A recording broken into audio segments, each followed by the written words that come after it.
അതായത് നമ്മൾ സിലിണ്ടർ വരെ പറഞ്ഞു നിർത്തിയിട്ടുണ്ടായിരുന്നു. കീബോർഡാണ് പറഞ്ഞത്. ഈ കീബോർഡില് 44 ക്യാരക്ടർ കീസ് ഉണ്ട്. 11 നോൺ ക്യാരക്ടർ കീസ് ഉണ്ട്. ഓൾറെഡി നമുക്കറിയുന്ന കാര്യമാണ്. അപ്പോൾ ഞാൻ പറഞ്ഞത് എന്താണെന്ന് വെച്ചാൽ, നിങ്ങൾ എപ്പോഴെങ്കിലും ഒന്ന് ടൈപ്പ് റൈറ്ററിന്റെ കീബോർഡൊക്കെ ഒന്ന് നോക്കിയിട്ട് അതിന്റെ പൊസിഷൻസ് ഒന്ന് പഠിച്ചു വെക്കുക. ഷിഫ്റ്റ് കീ എവിടെയാണ്, അതുപോലെ തന്നെ ടാബ് കീ എവിടെയാണ്, ടാബ് സെറ്റ് കീ എവിടെയാണ്, ടാബ് ക്ലിയർ കീ എവിടെയാണ്. എല്ലാ ടൈപ്പ് റൈറ്ററിലും ഒരേപോലെ ആയിരിക്കില്ല. പക്ഷെ നമുക്കറിയാം ഏറ്റവും മുകളിൽ നീളത്തിൽ കാണുന്ന കീ ആണ് ടാബ് കീ. അത് സെറ്റ് കീയും ക്ലിയർ കീയും ഉണ്ട്. അതായത് സെറ്റ് ചെയ്യുന്ന കീ എന്ന് പറഞ്ഞാൽ നമ്മൾ പ്രീ ഡിറ്റർമൈൻഡ് സ്പേസിലേക്ക് കൊണ്ടുവയ്ക്കുകയാണ് നമ്മുടെ. അല്ലേ, നമ്മളിപ്പോൾ ഒരു 5 സ്പേസ് നീങ്ങിയിട്ട് കണ്ടിന്യൂസ് എല്ലാ വരിയിലും 5 സ്പേസ് നീങ്ങിയിട്ടാണ് നമുക്ക് അടിച്ചു തുടങ്ങേണ്ടതെന്നുണ്ടെങ്കിൽ, നമ്മൾ ആ ഒരു 5 സ്പേസ് നീങ്ങിയതിന് ശേഷം, അതായത് 5 വട്ടം സ്പേസ് ബാർ പ്രസ് ചെയ്തതിന് ശേഷം ടാബ് സെറ്റ് കീ അമർത്തുമ്പോൾ ടാബ് അവിടെ സെറ്റായി. അതിനുശേഷം നമ്മൾ ആ ഒരു വലിയ കീയിൽ പ്രസ് ചെയ്ത് കഴിഞ്ഞാൽ ഓട്ടോമാറ്റിക് നമ്മുടെ കാരേജ് ലെഫ്റ്റിലേക്ക് 5 സ്പേസ് മൂവ് ചെയ്തിട്ട് ആ ഒരു പ്രീ ഡിറ്റർമൈൻഡ് പ്ലേസിലാണ് വന്ന് നിൽക്കുക. അപ്പോൾ നമുക്കത് കണ്ടിന്യൂസ് ആയിട്ട് എല്ലാ വരിയിലും നമുക്ക് അങ്ങനെ ടാബ് സെറ്റ് ചെയ്ത് ചെയ്യാനായിട്ട് പറ്റും. ഇനി അത് ടാബ് ക്ലിയർ കീ നമ്മൾ പ്രസ് ചെയ്യുന്നത് നോർമലി സാധാരണ പോലെ വരാനാണ്, ടാബ് ക്ലിയർ ചെയ്യാനായിട്ടാണ്. അപ്പോൾ അത് ഒരു എക്സാമ്പിൾ. ടാബ് കീയുടെ പൊസിഷൻ ഒന്ന് അറിഞ്ഞു വെക്കാം. സ്പേസ് ബാർ, ഷിഫ്റ്റ് കീ ഇതൊക്കെ നമ്മളൊന്ന് അറിഞ്ഞു വെക്കണം. ഓക്കെ. പിന്നെ ഡെഡ് കീ എന്താണ് നമുക്കറിയാം, ചന്ദ്രക്കല. കൂടുതൽ ഞാൻ പറയുന്നില്ല. അങ്ങനെ അടുത്ത ഭാഗം character keys and non character keys ആണ്. അപ്പോൾ അതിൽ നമ്മൾ പറഞ്ഞു വന്നത് സ്പേസ് ബാറിനെ കുറിച്ചിട്ടാണ്. സ്പേസ് ബാർ നമുക്കറിയാം, ഒരു വേർഡ് അല്ലേ, ഒരു വേർഡിനെ സെപ്പറേറ്റ് ചെയ്ത് കാണിക്കാൻ വേണ്ടിയിട്ട്. അല്ലെങ്കിൽ നമ്മൾ ഒരു വേർഡിൽ സെപ്പറേഷൻ ഇല്ലാന്നുണ്ടെങ്കിൽ നമ്മളിങ്ങനെ കണ്ടിന്യൂസ് ആയിട്ട് വായിച്ചു പോകും അല്ലേ. അപ്പോൾ ദ സ്പേസ് ബാർ മേക്സ് വേർഡ്സുകൾ നമുക്ക് സെപ്പറേറ്റ്ലി കാണിച്ചു തരുന്നതാണ് നമ്മുടെ സ്പേസ് ബാർ. അതായത് നമ്മളൊരു സ്പേസ് ബാർ ഒരു വട്ടം അമർത്തുമ്പോൾ ഒരു സ്പേസ് ലെഫ്റ്റിലേക്ക് കാരേജ് മൂവ് ചെയ്യും. അതാണ് അവിടെ പറയുന്നത്. അപ്പോൾ ഇതിലില്ലാത്തൊരു ഭാഗം ഞാൻ പറഞ്ഞത്, space bar is directly connected to എവിടേക്കാണ്? It's directly connected to space bar എവിടേക്കാണ് കണക്ട് ചെയ്തിട്ടുള്ളത്? Space bar is directly connected to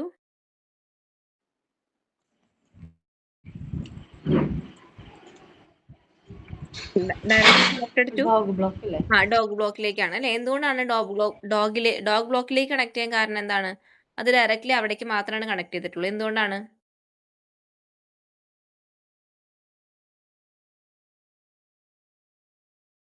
എന്തുകൊണ്ടാണ്?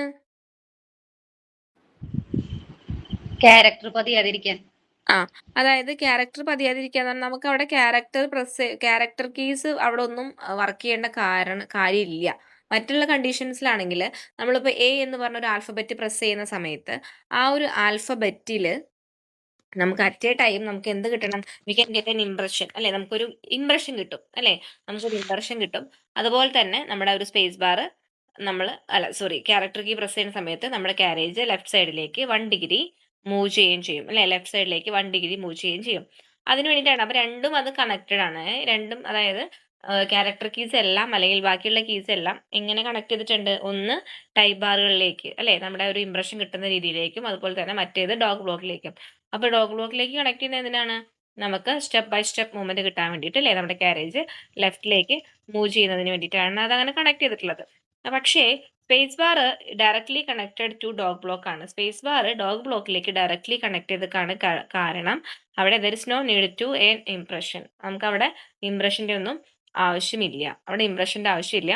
പകരം നമുക്ക് എന്ത് വന്നാൽ മതി? ഒരു ബ്ലാങ്ക് സ്പേസ് കിട്ടിയാൽ മതി. ഇംപ്രഷൻ ആവശ്യമില്ല. പക്ഷേ കാരേജ് 1 ഡിഗ്രി ലെഫ്റ്റിലേക്ക് മൂവ് ചെയ്യണം എന്നാണ് പറയുന്നത്. ഇനി ബാക്ക് സ്പേസ് കീ നമുക്കറിയാം. എന്താണ് back space key is used to type the omitted characters അല്ലേ. നമ്മൾ ഒരു അത് ഒമിറ്റഡ് ക്യാരക്ടേഴ്സിന് വേണ്ടിയിട്ട്, അല്ലെങ്കിൽ നമ്മൾ ഏതെങ്കിലും ഒരു തെറ്റിപ്പോയ ഭാഗം ഒന്ന് ക്ലിയർ ചെയ്യാൻ വേണ്ടിയിട്ടൊക്കെയാണ് ഇത് ബാക്ക് സ്പേസ് കീ യൂസ് ചെയ്യുന്നത്. പിന്നെ shift key and shift lock നമുക്കറിയാം. Shift lock continuous upper case characters ആണ് അല്ലേ, കണ്ടിന്യൂസ് അപ്പർ കേസ് ക്യാരക്ടേഴ്സ് കിട്ടാൻ വേണ്ടിയിട്ടാണ്. പിന്നെ എന്താണ് ഷിഫ്റ്റ് കീ എന്ന് പറഞ്ഞാൽ നമുക്ക് എന്താണ് ഷിഫ്റ്റ് ലോക്ക് എന്തിനാണ്? ഷിഫ്റ്റ് കീ എന്താണ്? ഒക്കേഷണലി നമുക്ക് ഇടയ്ക്കിടയ്ക്ക് നമുക്കൊരു പേരടിക്കുമ്പോൾ, ഒരു സ്ഥലത്തിന്റെ പേരടിക്കുമ്പോൾ ഒക്കെ നമുക്ക് ക്യാപിറ്റൽ ലെറ്റർ കിട്ടാൻ വേണ്ടിയിട്ടാണ്. അതൊക്കെ നമുക്കറിയാം അല്ലേ. ഗൈഡ് കീസ് അറിയാം. Home key ASDF and semicolon LKJ ആണ് ഹോം കീസ്. മാസ്റ്റർ കീസ് നമ്മൾ പഠിച്ചിട്ടുണ്ട്. ഇനി different kinds of type faces. ഏതൊക്കെയാണ് ടൈപ്പ് ഫേസസ് എന്നുള്ളത് അതിന്റെ പേരൊന്ന് പഠിച്ചു വയ്ക്കുക. പൈക്ക, എലൈറ്റ്, റോമൻ, പിന്നെ കുറച്ച് ഇറ്റാലിക്സ്, സ്ക്രിപ്റ്റ് എക്സിട്ര എന്നൊക്കെ പറഞ്ഞ് നമ്മൾ കുറച്ച് different kinds of type faces ആണ്. അപ്പോൾ അതൊക്കെ ഒന്ന് പഠിച്ചു വയ്ക്കണം. പിന്നെ നമുക്ക് 2 തരത്തിലുള്ള ഷിഫ്റ്റ് സിസ്റ്റംസ് ഉണ്ട്. കാരേജ് ഷിഫ്റ്റ് സിസ്റ്റവും segment shift system. Okay, segment shift system is A advantages. അതായത് നമ്മൾ സെഗ്മെന്റ് ആണ് ഇപ്പോൾ യൂസ് ചെയ്യുന്നത്. ഓക്കെ, ടൈപ്പ് ബാർ എന്താണ് ടൈപ്പ് ബാർ എന്ന് പറഞ്ഞാൽ there are many type bars, there are character keys അല്ലേ. ക്യാരക്ടർ കീസ് ഒക്കെ പ്രസ് ചെയ്യുന്ന സമയത്ത് അത് എവിടെയാണ്, എന്താണ് ഈ സാധനം? ടൈപ്പ് ബാറുകളാണ് അല്ലേ. ടൈപ്പ് ബാറുകളുടെ ടൈപ്പ് ഹെഡുകൾ സോൾഡർ ചെയ്ത് വെച്ചിട്ടുണ്ട്, നമ്മൾ പഠിച്ചിട്ടുണ്ടായിരുന്നു അല്ലേ. എ ആണെങ്കിൽ സെയിം എ, ക്യാപിറ്റൽ ലെറ്റർ എയും സ്മോൾ ലെറ്റർ എയും അതിങ്ങനെ സോൾഡർ ചെയ്ത് പിടിപ്പിച്ചിട്ടുള്ളതാണത്. നമ്മൾ ടൈപ്പ് ചെയ്യുന്ന സമയത്ത് ഇതാണ് വന്ന് വർക്ക് ചെയ്യുന്നത് അല്ലേ. ഇനി കാരേജ് റാക്ക് ഓൾറെഡി പറഞ്ഞതാണ്. സെഗ്മെന്റ് നമ്മൾ പറഞ്ഞിട്ടില്ല. എന്താണ് segment? The shape of the segment is semi circular with slots. It is fixed just above the type basket. It should not be oiled. Segment slot must be clean only with petrol. Type guide is fitted on top of the segment എന്ന് പറഞ്ഞു. അതായത് ഒരു semi circular ഭാഗത്താണ് segment ഇരിക്കുന്നത്. ഞാൻ അന്ന് ക്ലാസ്സിൽ ഇതൊക്കെ ഒന്ന് ഓർമ്മ കിട്ടാൻ വേണ്ടിയിട്ട് ആ ക്ലാസ് ഒന്ന് പോയി കാണാം. ആ ഒരു ക്ലാസ്സിൽ പറഞ്ഞിട്ടുണ്ടായിരുന്നു സെമി സർക്കുലർ ആയിട്ടാണ് നമ്മുടെ സെഗ്മെന്റ് ഇരിക്കുന്നത്. അവിടെ നമുക്ക് കുറേ കാര്യങ്ങളൊക്കെ ഉണ്ട് അല്ലേ. ടൈപ്പ് ബാസ്ക്കറ്റിന്റെ മുകളിലായിട്ടാണ് ഈ ഒരു സെഗ്മെന്റ് ഇരിക്കുന്നത്. അപ്പൊ ടൈപ്പ് ഫേസസുകൾ, ടൈപ്പ് ബാറുകൾ ഒക്കെ അവിടെ വരുന്ന ഭാഗങ്ങളാണ്, സെഗ്മെന്റിൽ വരുന്ന ഭാഗമാണ്. അതാണ് അവിടെ പറയുന്നത് താഴെ ടൈപ്പ് ബാസ്ക്കറ്റ്. എന്താ ടൈപ്പ് ബാസ്ക്കറ്റ്? നമ്മളെ കൊട്ട അല്ലേ. ടൈപ്പ് ബാറുകളെല്ലാം നമ്മൾ type basket consist of segment, ഇതൊക്കെ അതിലിരിക്കുകയാണ് അല്ലേ. Type bar cushion and resting place for all type bar. എല്ലാ ടൈപ്പ് ബാറുകളും റെസ്റ്റ് ചെയ്യുന്നത് എവിടെയാണ്? ടൈപ്പ് ബാസ്ക്കറ്റിൽ ഇരിക്കുകയാണ്. അപ്പോൾ റെസ്റ്റ് ചെയ്യുന്ന ഒരു ഭാഗം ചോദിച്ചാൽ നമ്മൾ പറയണം ടൈപ്പ് ബാർ കുഷ്യൻ ആണ്. ടൈപ്പ് ബാർ കുഷ്യനിലാണ് ആൾ സുഖമായിട്ട് കിടക്കുന്നത് അല്ലേ. എന്തിനാണ് ടൈപ്പ് ബാർ കുഷ്യൻ എന്ന് ഞാൻ ഇത് കണക്ട് ചെയ്ത് പറഞ്ഞു പോവാണ് കേട്ടോ. അപ്പോൾ നിങ്ങൾക്ക് ഇതല്ലാതെ കറക്റ്റ് നോട്ട് ഞാൻ വായിക്കുകയല്ല, കണക്ട് ചെയ്ത് പറയുന്നതാണ്. അപ്പോൾ നമ്മൾ ടൈപ്പ് ബാർ കുഷ്യൻ എന്തിനാ യൂസ് ചെയ്യുന്നത്? ടൈപ്പ് ബാർ കുഷ്യൻ എന്ന് പറഞ്ഞാൽ നമുക്കത് നോയ്സ് കുറയ്ക്കാൻ വേണ്ടിയിട്ട് അല്ലേ. അതായത് നമ്മൾ ടൈപ്പ് ചെയ്യുന്ന സമയത്ത് എന്ത് സംഭവിക്കും? ടൈപ്പ് ബാർ വന്ന് അടിച്ച് തിരിച്ച് വന്ന് വീഴും. നല്ല സ്പീഡിലാണ് വന്ന് വീഴുന്നത്. ആ വീഴുന്ന സമയത്ത് നമ്മൾ ഈ ടൈപ്പ് ബാറുകൾ ടൈപ്പ് ഫേസസിൽ സോൾഡർ ചെയ്ത് വെച്ചേക്കാന്ന് പറഞ്ഞു അല്ലേ. അതിനെങ്ങനെ ഒട്ടിച്ച് വെച്ചേക്കാണ്. അപ്പൊ അത് വിട്ടു പോകാതിരിക്കാനും അതുപോലെ തന്നെ വലിയൊരു നോയ്സ് ഇല്ലാതിരിക്കാനും വേണ്ടിയിട്ടാണ് എന്ത് യൂസ് ചെയ്യുന്നത്? നമ്മൾ എന്ത് യൂസ് ചെയ്യുന്നത്? എന്ത് യൂസ് ചെയ്യുന്നത്? Type cushion. ആ, ടൈപ്പ് ബാർ കുഷ്യൻ. ആരും ഇറങ്ങി പോരുത് ട്ടാ. എന്താണ് പിന്നെ back space pawl? Whenever the back spacer is pressed the back space pawl act on the escapement wheel moves towards right by 1 degree. മനസ്സിലായോ? ഇവിടെ ഒരു പ്രത്യേകതയുണ്ട്. ഈ ബാക്ക് സ്പേസ് പോൾ എന്ന് പറഞ്ഞാൽ നമ്മൾ ബാക്ക് സ്പേസ് യൂസ് ചെയ്യുന്ന സമയത്ത് കാരേജ് എവിടേക്കാ മൂവ് ചെയ്യാ? റൈറ്റിലേക്ക് മൂവ് ചെയ്യണം അല്ലേ. 1 ഡിഗ്രി റൈറ്റിലേക്ക് മൂവ് ചെയ്യണം. പക്ഷേ നമ്മുടെ റൂൾ അനുസരിച്ച്, നമ്മുടെ ആ ഒരു മെക്കാനിസം അനുസരിച്ച് നമ്മളൊരു കീ പ്രസ് ചെയ്യുന്ന സമയത്ത് ആര് പിടിച്ചു വലിക്കും നമ്മളതിനെ? ലൂസ് ഡോഗും റിജിഡ് ഡോഗും ഉണ്ടല്ലേ അവിടെ. അപ്പോൾ ഈ റിജിഡ് ഡോഗ് പിടിച്ചു വലിക്കുന്നത് കൊണ്ട് ലൂസ് ഡോഗ് അവിടുന്ന് വിടും. അങ്ങനെ ഓരോ സ്പേസ് ലെഫ്റ്റിലേക്ക് നമുക്ക് കിട്ടാണ്. ലെഫ്റ്റിലേക്കാണ് കറങ്ങിക്കൊണ്ടിരിക്കുന്നത്. പക്ഷേ ബാക്ക് സ്പേസ് പ്രസ് ചെയ്യുന്ന സമയത്ത് അവിടെ ബാക്ക് സ്പേസ് പോൾ ആക്ട് ചെയ്യും. അതെന്ത് ചെയ്യും? നമ്മുടെ എസ്കേപ്മെന്റ് വീലിനെ റൈറ്റിലേക്ക് പിടിച്ചു വലിക്കും. എന്തിനാ റൈറ്റിലേക്ക് പിടിച്ചു വലിക്കുന്നത്? എന്തിനായിരിക്കും?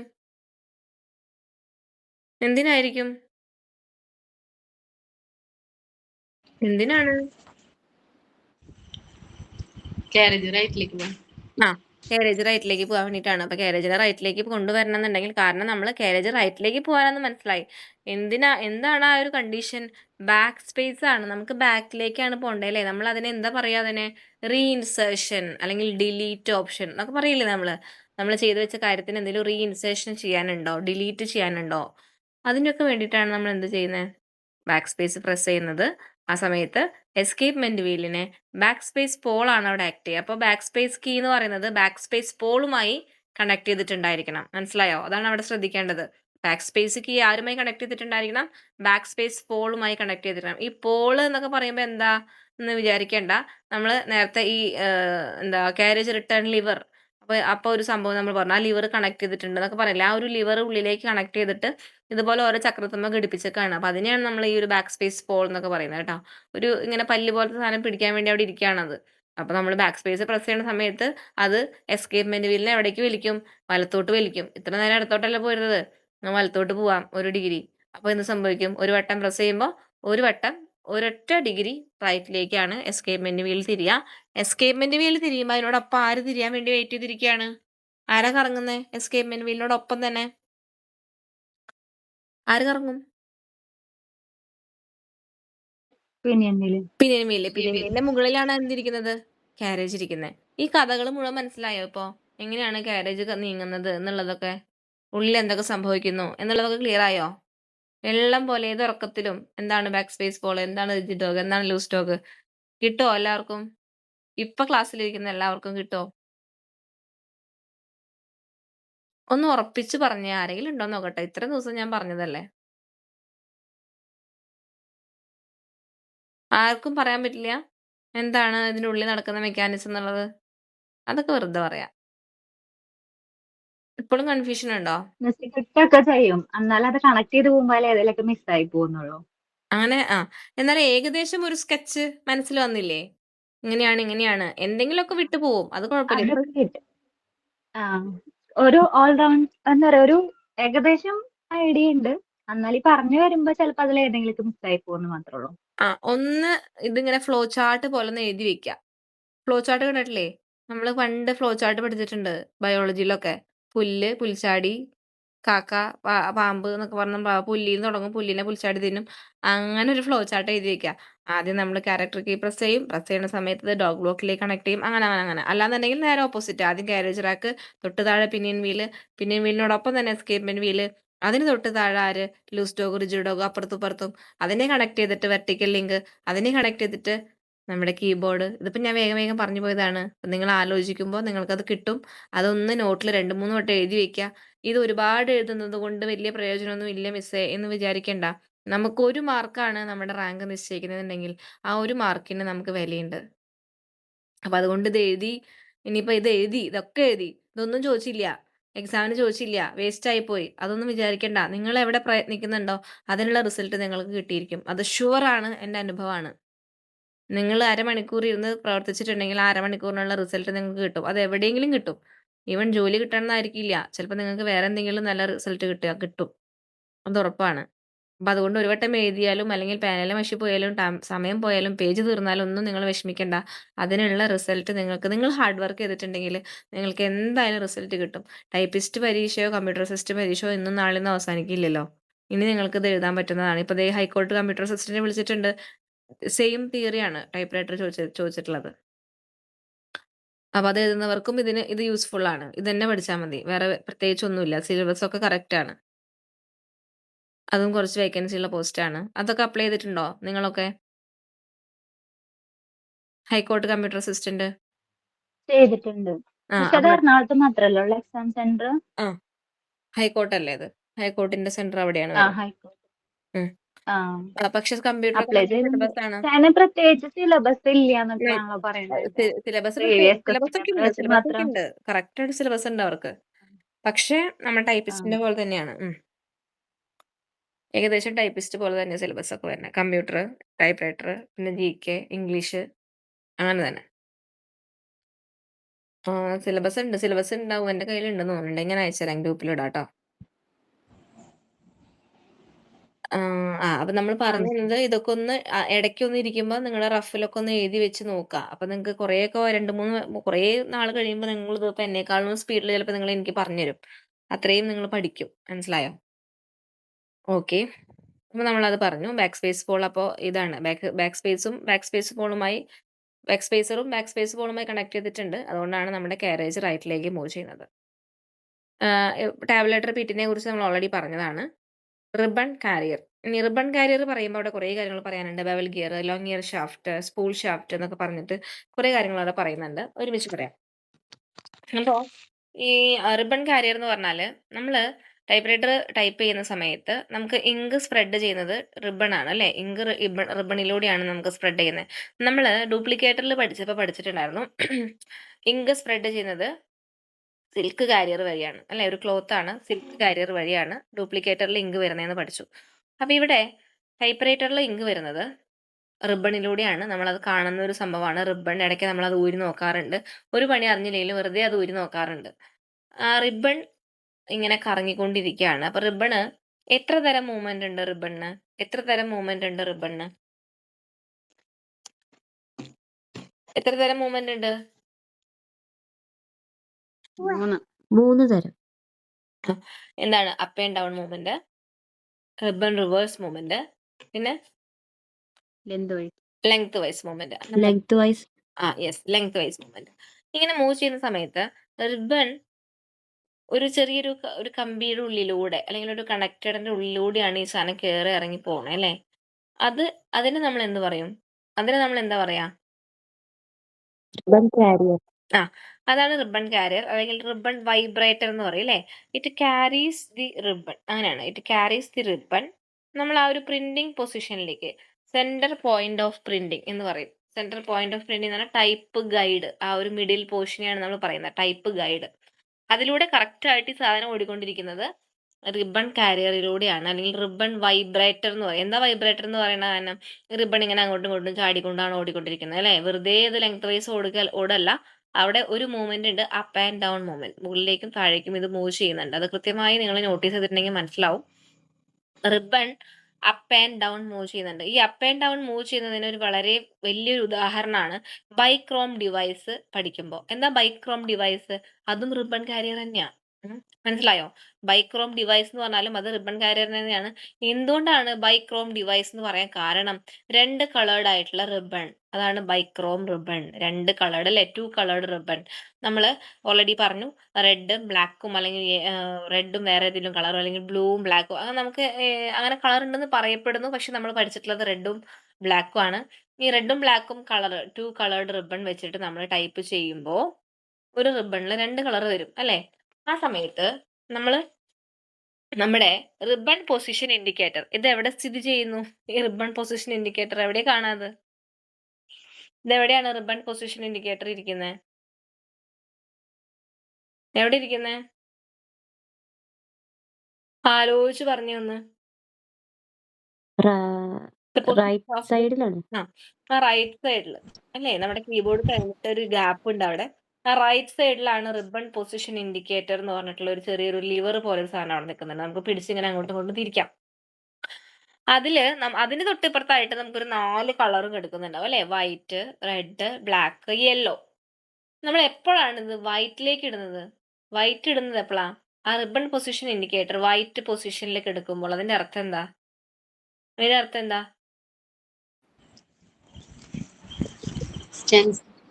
അതൊരു സ്റ്റെൻസിൽ കട്ടിംഗ് ആണ് അല്ലേ? സ്റ്റെൻസിൽ കട്ടിങ്ങിനാണ് when we put the white portion in ribbon position indicator എന്ന് ചോദിച്ചു കഴിഞ്ഞാൽ അത് നമുക്കറിയാം, അത് നമ്മൾ സ്റ്റെൻസിൽ കട്ടിങ്ങിനാണ്, നമ്മൾ കണ്ണാണ്ട് പഠിച്ചേക്കാണ്.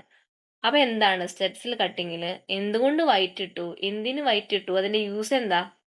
അവിടെ എന്താ യൂസ്? നമ്മൾ വൈറ്റ് ഇട്ട് കഴിഞ്ഞാൽ വൈറ്റ് കളറിലെ റിബൺ വരുമോ അവിടെ? അവിടെ ഇങ്ക് ടൈപ്പ് ചെയ്താലും വരില്ല. എന്തുകൊണ്ട്? വൈ? എന്താ അവിടെ? റിബൺ പൊസിഷൻ ഇൻഡിക്കേറ്റർ നമ്മൾ വൈറ്റിൽ ഇട്ടു.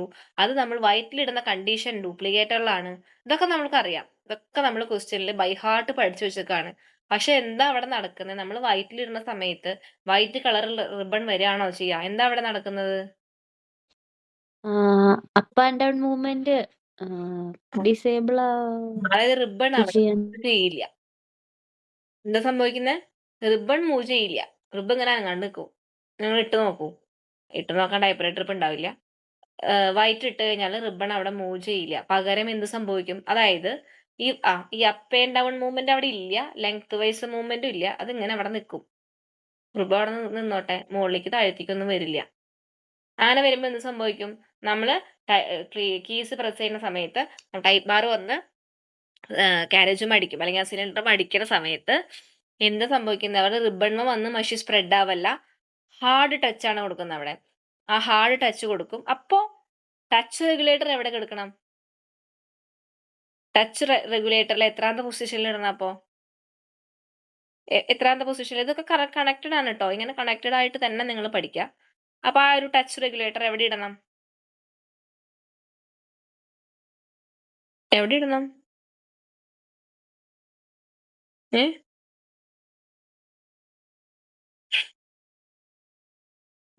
6ാമത്തെ പൊസിഷനിൽ ഇടണം. നമ്മൾ പറഞ്ഞിട്ടുണ്ടായിരുന്നു ഈ ഒരു കൈയിന്റെ ഫ്രീക്വൻസി അനുസരിച്ചിട്ടാണ് നമ്മുടെ കീബോർഡിലെ കീ വേഗത അറേഞ്ച് ചെയ്ത് വെച്ചിട്ടുള്ളത്. അതിനെ ടച്ച് റെഗുലേറ്റർ എന്നാണ് പറയാ. കീസിന്റെ ഒരു ഫ്രീക്വൻസിയാണ് സെറ്റ് ചെയ്യുന്നത്. ഈ ഒരു റെഗുലേറ്റർ കാണാൻ നമുക്ക് പറ്റില്ല. കാരണം ഇത് ടൈപ്പ് റൈറ്ററിന്റെ താഴെയാണ് വരുന്നത്. അപ്പോൾ അത് കമഴ്ത്തി വെച്ചാലാണ് ഇത് റെഗുലേറ്റ് ചെയ്യാൻ പറ്റുള്ളൂ. 6 വരെയാണ് അതിന്റെ പൊസിഷൻ ഉള്ളത്. 1 2 3 4 5 6. അതിൽ നമ്മൾ 6ൽ ഇട്ടാലാണ് ഹാർഡ് ടച്ച്. അപ്പോൾ നമ്മൾ ടൈപ്പ് ചെയ്യുന്ന സമയത്ത് നല്ല പ്രസ്സിൽ നല്ല ഇത്തിരി ഹാർഡ് ടച്ച് കൊടുക്കണം. ആ സമയത്ത് വളരെ സ്പീഡിലാണ് നമ്മുടെ അല്ലെങ്കിൽ വളരെ ഹാർഡ് ടച്ചോട് കൂടിയിട്ടാണ് നമ്മുടെ ടൈപ്പ് ബാർ വന്ന് എവിടെ അടിക്കുന്നത്? സിലിണ്ടറിൽ അടിക്കുന്നത്. അങ്ങനെ ഹാർഡ് ടച്ച് ആകുമ്പോൾ നമ്മുടെ ബാക്കിലേക്ക് ഇംപ്രഷൻ വരും എന്നാണ് നമ്മൾ പഠിച്ചിട്ടുള്ളത്. നമ്മൾ ബുക്കിലൊക്കെ വായിച്ച് പഠിച്ചിട്ടുള്ളത് ഇങ്ങനെയാണ്. സത്യത്തിൽ ഈ സാധനം നമ്മൾ ആരും കണ്ടിട്ടില്ല. നമ്മളത് പഠിച്ചേക്കാണ്. അപ്പൊ നമുക്കിതൊന്നും അറിയേണ്ട കാര്യമില്ല. നമുക്കിതൊന്നും അറിയണ്ട. നമുക്കറിയേണ്ട കാര്യം നമ്മൾ റിബൺ പൊസിഷൻ ഇൻഡിക്കേറ്റർ വൈറ്റിൽ ഇട്ട് കഴിഞ്ഞാൽ നമുക്കറിയാം അത് ഡ്യൂപ്ലിക്കേറ്ററിന് വേണ്ടിയിട്ടാണ് നമ്മൾ യൂസ് ചെയ്യുന്നത്. പക്ഷേ അതായത് ഡ്യൂപ്ലിക്കേറ്റിങ്ങിന് വേണ്ടി നമ്മൾ യൂസ് ചെയ്യുന്നു. പക്ഷെ അവിടെ എന്താ സംഭവിക്കുന്നത്? Ribbon does not move. അവിടെ റിബൺ മൂവ് ചെയ്യപ്പെടുന്നില്ല. റിബൺ അവിടെ മൂവ് ചെയ്യില്ല. അപ്പൊ നമ്മൾ ഇപ്പൊ പറയാൻ കാരണം ഈ റിബൺ വൈബ്രേറ്ററിലൂടെയാണ് ribbon up and down movement നടന്നുകൊണ്ടിരിക്കുന്നത്. മനസ്സിലായല്ലോ? Up and down movement. അതുപോലെ തന്നെ 2 സ്പൂൾ ഷാഫ്റ്റ് ഉണ്ട് അല്ലെ? എന്താ സ്പൂൾ ഷാഫ്റ്റ് എന്ന് പറഞ്ഞു കഴിഞ്ഞാൽ? എന്താ സ്പൂൾ ഷാഫ്റ്റ്? നമുക്ക് റൈറ്റ് സൈഡിലും ഒരു സ്പൂൾ ഷാഫ്റ്റ് ഉണ്ട്, ലെഫ്റ്റ് സൈഡിലും ഒരു സ്പൂൾ ഷാഫ്റ്റ് ഉണ്ട്. ഒരു കമ്പിയിൽ ഈ റിബൺ ഇങ്ങനെ ചുറ്റി വെച്ചിട്ടുണ്ട് അല്ലെ? റിബൺ ഇങ്ങനെ ചുറ്റി വെച്ചേക്കാണ്.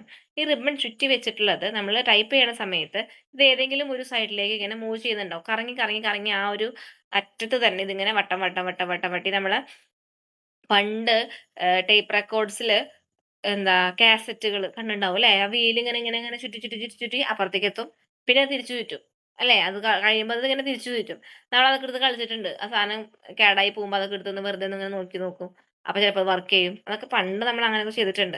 അതുപോലെ തന്നെ ഈ ഒരു കണ്ടീഷനും, അതായത് റൈറ്റ് സൈഡിലേക്ക് ചുറ്റി റിബൺ അറ്റം എത്തിക്കഴിഞ്ഞു കഴിഞ്ഞാല് എന്ത് സംഭവിക്കും? തിരിച്ചു ചുറ്റാൻ തുടങ്ങും അല്ലെ? തിരിച്ചത് ചുറ്റും. എത്ര മീറ്റർ ആണ് റിബൺ? എത്ര മീറ്റർ ഉണ്ടാവും ഏകദേശം റിബൺ? 10. ആ, അതിന്റെ ഇഞ്ച് എത്രയാ? എത്ര വീതി ഉണ്ട്? എത്ര അതിന്റെ വീതിയുടെ അളവ്? വീതി എത്രയാ? 5 സെന്റിമീറ്റർ ആണോ? 1/2 ഇഞ്ച്. യെസ്, 1/2 ഇഞ്ചാണ് അതിന്റെ വീതി. 10 മീറ്റർ ആണ് അതിന്റെ നീളം. ഒരു റിബൺ നമ്മൾ കണ്ടാ തോന്നുന്ന ഒരു കുഞ്ഞു കഷ്ണമാണ്. ഒരു ഡൗട്ട് ചോദിച്ചോട്ടെ? ആ. നേരത്തെ പൊസിഷൻ ഇൻഡിക്കേറ്റർ വൈറ്റിലിട്ടാല് റിബൺ മൂവ് ചെയ്യില്ല എന്ന് പറഞ്ഞില്ലേ? ഉം. അത് കഴിഞ്ഞിട്ട് പറഞ്ഞത് ശരിക്കും കേൾക്കാൻ പറ്റിയില്ല. ഒന്നും കൂടെ പറയോ? അതായത് നമ്മൾ റിബൺ പൊസിഷൻ ഇൻഡിക്കേറ്റർ വൈറ്റിൽ ഇടുമ്പോ ടച്ച് റെഗുലേറ്റർ എന്ന് പറഞ്ഞ സംഭവം കേട്ടിട്ടുണ്ടോ?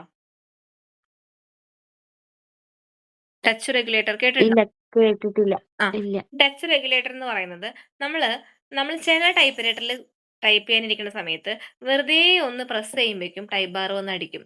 പക്ഷെ ചിലതിൽ പ്രസ് ചെയ്താലും അമർത്തി വെച്ചാൽ നമ്മുടെ വിരല് വേദന എടുക്കുന്നതല്ലാണ്ട് ടൈപ്പ് ബാർ വന്നാൽ അടിയില്ല. അങ്ങനെ ഒരു കണ്ടീഷൻ ഉണ്ട്. ഇത് നമ്മുടെ കീസിന്റെ ആ ഒരു കീ നമ്മൾ പ്രസ് ചെയ്യുന്നതിന് ഒരു ഫ്രീക്വൻസി സെറ്റ് ചെയ്ത് വെച്ചിട്ടുണ്ട് ഈ ഒരു കീബോർഡ് എന്താ പറയാ ടൈപ്പ് റൈറ്ററിൽ. അതിനെയാണ് നമ്മൾ എന്ത് പറയാ, ആ ഒരു കീസിന്റെ ഫ്രീക്വൻസിനെ കൺട്രോൾ ചെയ്യുന്ന ഒരു കാര്യമാണ് എന്ത്, ടച്ച് റെഗുലേറ്റർ എന്ന് പറഞ്ഞാൽ. ഈ ടച്ച് റെഗുലേറ്റർ കാണപ്പെടുന്നത് അല്ലെങ്കിൽ ആ ഒരു സംഭവം ടൈപ്പ് റൈറ്ററിന്റെ മുകളിലൊന്നല്ല, അടിയിലായിട്ടാണ്. അതായത് നമ്മൾ ടൈപ്പ് റൈറ്റർ ഇങ്ങനെ തല തിരിച്ച് നോക്കണം, അല്ലെങ്കിൽ തല ഇങ്ങനെ കമത്തി വെച്ച് നോക്കണം, അപ്പോഴാണ് ഇത് കാണുക. അപ്പൊ അത് ഈ മെക്കാനിക്കുകൾ ഓൾറെഡി സെറ്റ് ചെയ്തിട്ടുണ്ടാവും, നമ്മളത് ചെയ്യേണ്ട കാര്യമില്ല. അല്ലെങ്കിൽ നമ്മുടെ സാറുമാരാണെങ്കിൽ അത് ചിലപ്പോൾ ഒന്ന് മാറ്റിയൊക്കെ തരും. അപ്പൊ നമുക്ക് ഹാർഡ് ടച്ചും ഉണ്ട്, സോഫ്റ്റ് ടച്ചും ഉണ്ട്. അപ്പൊ നമുക്ക് അത് സെറ്റ് ചെയ്ത് വെച്ചിട്ടുണ്ടെങ്കിൽ ഇതിന്റെ ഈ ഒരു കീ ടച്ച് റെഗുലേറ്റർ ഹൈയിൽ ഇട്ട് കഴിഞ്ഞാൽ, ഏറ്റവും കൂടുതൽ ഇട്ട് കഴിഞ്ഞാൽ നമ്മൾ ഹാർഡ് ടച്ച് കൊടുക്കണം. അപ്പൊ എ അടിക്കണമെങ്കിൽ ആ ഒരു കുഞ്ഞു വിരല് നമ്മുടെ ആ ഒരു ലിറ്റിൽ ഫിംഗർ ഇങ്ങനെ അമർത്തിയാലാണ് ചിലപ്പോൾ എ അടിയുള്ളൂ. അങ്ങനെ അടിക്കുന്ന സമയത്ത്, അല്ലെങ്കിൽ നമ്മൾ വളരെ ശക്തിയിൽ ഇത് അടിക്കുന്ന സമയത്ത് ഇത് അത്രയും ഹാർഡ് ടച്ചോട് കൂടിയിട്ടാണ് എവിടെ വരുന്നത്, സിലിണ്ടർമോ വന്ന് അടിക്കുന്നത്. അപ്പോഴാണ് നമ്മുടെ ആ ഒരു ഇംപ്രഷൻ വരുന്നത് എന്നാണ് സാധാരണ നമ്മൾ പഠിച്ചിട്ടുള്ളത്. മനസ്സിലായോ? അപ്പൊ വൈറ്റിലിട്ടാൽ ഹാർഡ് ടച്ച് കിട്ടണം, അതാണ് ഞാൻ പറഞ്ഞത്. അതും ഇതുമായിട്ട് ബന്ധമുണ്ടോ എന്ന് ചോദിച്ചു കഴിഞ്ഞാൽ ഞാനിതിവിടെ പറഞ്ഞു എന്ന് മാത്രം. ഹാർഡ് ടച്ച് കിട്ടാൻ വേണ്ടിയിട്ട് ഒരു ടച്ച് റെഗുലേറ്റർ ഉണ്ട്, അത് താഴെയാണ് വെച്ചിട്ടുള്ളത്. 6 വരെയാണ് അതിന്റെ ഒരു, നമ്മൾ നേരത്തെ ജനറലി 5 ലൈൻ സ്പേസ് അഡ്ജസ്റ്റർ ഉണ്ടെന്ന് പറഞ്ഞില്ലേ, അതുപോലെ ഇത് 6 എണ്ണം അഡ്ജസ്റ്റ് ചെയ്യാം. ടച്ച് റെഗുലേറ്റർ 6 എണ്ണം അഡ്ജസ്റ്റ് ചെയ്യാന്നാണ് പറയുന്നത്. നമ്മൾ കണ്ടിട്ടുണ്ട്. പക്ഷെ അത് 6 എണ്ണമാണോന്ന് ഞാൻ നോക്കിയിട്ടില്ല.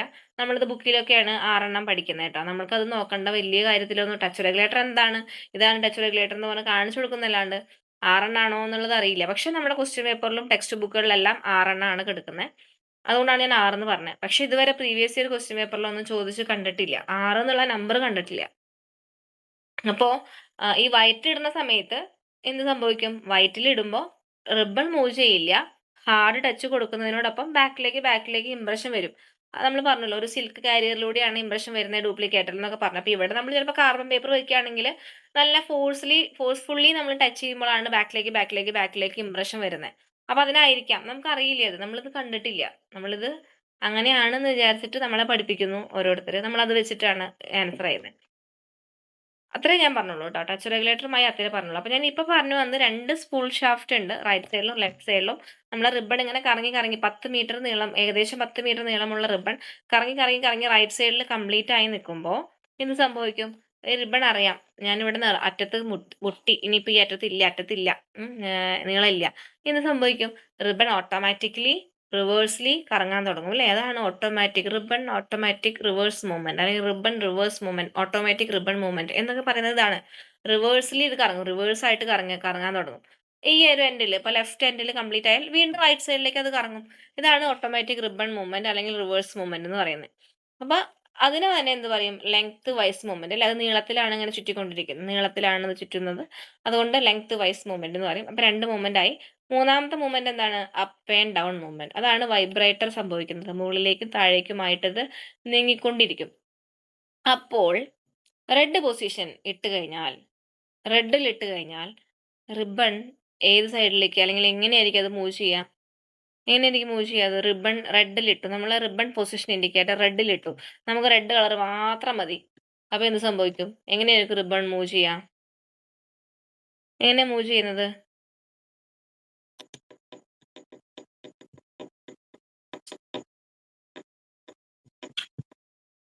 എങ്ങനെ മൂവ് ചെയ്യാം? എവിടെയാ റിബൺ? ഏത് ഭാഗത്താണ് റെഡ് കളർ കാണുന്നത്? റിബണിന്റെ ഏത് ഭാഗത്താ റെഡ് കളർ കാണുക? ബോട്ടത്തിലാണ്. അപ്പൊ റിബൺ താഴേക്ക് വരേണ്ട കാര്യമില്ലല്ലോ, മുകളിലേക്ക് മാത്രം പോയാൽ പോരെ? അപ്പ് ആൻഡ് ഡൗൺ വേണ്ട, അപ്പിലേക്ക് മാത്രം നിന്നാൽ മതി. അപ്പൊ റിബൺ ഇങ്ങനെ മുകളിലേക്ക് കയറിയിട്ടായിരിക്കും ഇങ്ങനെ ലെങ്ത് വൈസ് മൂവ് ചെയ്തുകൊണ്ടിരിക്കുക.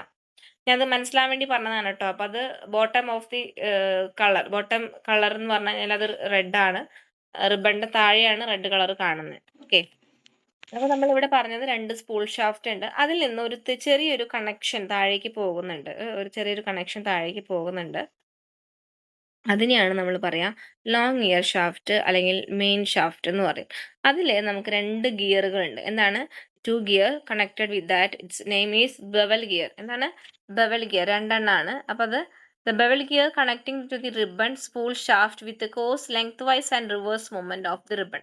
ഇങ്ങനെ റിബൺ ഇങ്ങനെ കറക്റ്റ് ആയിട്ട് മൂവ് ചെയ്യാൻ വേണ്ടിയിട്ട്. അപ്പൊ നമ്മുടെ റിബണിന്റെ റിവേഴ്സ് മൂവ്മെന്റ് ഈസ് ആരാണ് അവിടെ നിയന്ത്രിക്കുന്നത്? Controlled by bevel gears. മനസ്സിലായോ? റിബണിന്റെ ലെങ്ത് വൈസ് അല്ലെങ്കിൽ reverse movement is controlled by bevel gear. അതാണ് ക്വസ്റ്റ്യനിൽ ചോദിക്കുക. നമ്മൾക്ക് അത് അറിയാൻ വേണ്ടിയിട്ടാണ് നമ്മളവിടെ ബെവൽ ഗിയർ പഠിക്കുന്നത്. നമ്മുടെ ലെങ്ത് വൈസ് മൂവ്മെന്റ് അല്ലെങ്കിൽ റിവേഴ്സ് മൂവ്മെന്റ് രണ്ടും ഒന്നാണ്, നമ്മൾ വേറെ പേരിൽ പറയണമെന്ന് മാത്രം. ഈ ഒരു മൂവ്മെന്റിനെ കൺട്രോൾ ചെയ്യുന്നത് റിബൺ സ്പൂൾ അല്ലെങ്കിൽ എന്താണ്? ബെവൽ ഗിയർ അല്ലേ? Connecting to the ribbon spool shaft. മനസ്സിലായോ? റിബൺ സ്പൂൾ ഷാഫ്റ്റിലേക്ക് ഇത് കണക്ട് ചെയ്ത് വെച്ചിട്ടുണ്ട്. നമ്മളത് നോക്കിയാൽ മനസ്സിലാവും, ഒരു ചെറിയൊരു വടി താഴേക്ക് നീങ്ങിയിട്ടുണ്ടാവും. അതുമ്പോൾ വേറെ കണക്ട് ചെയ്തിട്ടൊരു ഗിയർ പോലെ സാധനം ഉണ്ടാവും. ഇതാണ് അവിടെ കണക്ട് ചെയ്ത് സംഭവിച്ചുകൊണ്ടിരിക്കുന്നത്. നിങ്ങളത് ആ ഒരു ടൈപ്പ് റൈറ്ററിന്റെ മുകളിലുള്ള കൗൾ എന്നാണ് പറയാ, COWL, കൗൾ നീക്കിയിട്ട് നോക്കി കഴിഞ്ഞാൽ നമുക്കത് കാണാനായിട്ട് സാധിക്കും. ഓക്കെ. അപ്പോൾ നമ്മൾ ഇന്ന് ഇത്ര എടുക്കുന്നുള്ളൂ. ക്ലാസ്സിൽ എടുക്കുന്ന കാര്യങ്ങൾ കൃത്യമായി തന്നെ പഠിച്ചു വയ്ക്കണം, ആരും വിട്ടുപോകരുത്.